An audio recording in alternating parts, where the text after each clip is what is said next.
I had the pleasure of working with John and Jan in June of 2023.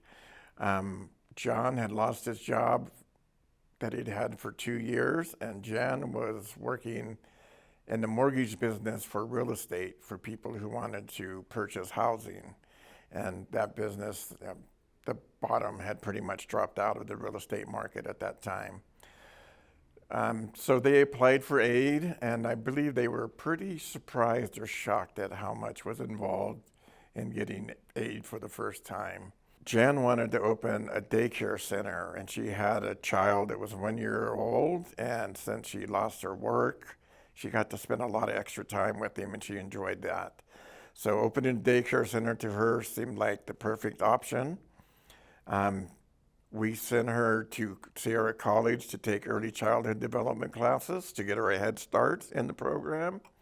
And I also sent her to Connecting Point to develop a business plan. I also contacted SNCS, which is a local child care provider that pays for everybody's child care in Nevada County.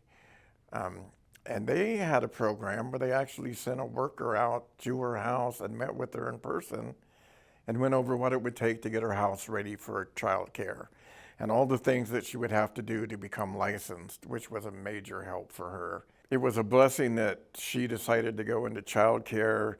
Child care is definitely needed in Nevada County.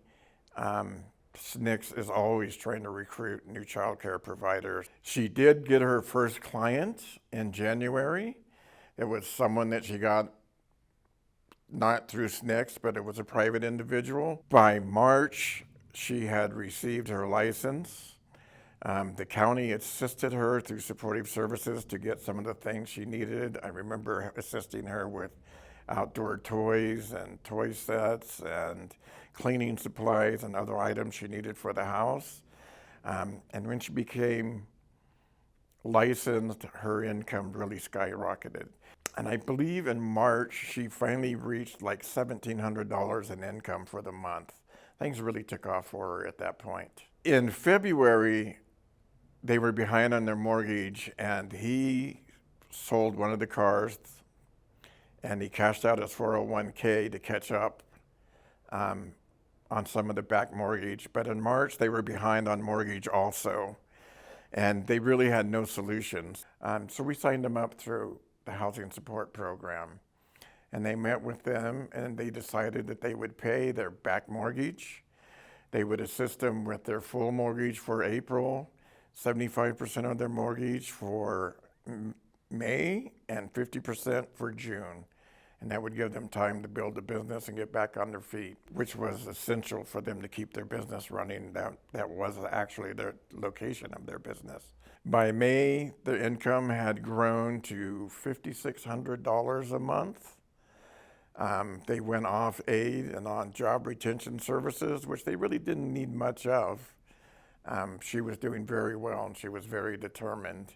I remember in August, her income rose to $7,800 a month, which was phenomenal for them. And they both decided at that time they no longer needed any assistance from the county. And they are still in business, still successful. I don't have as much communication with them as I would love, but it was a wonderful, wonderful ending for a great couple that came through the program.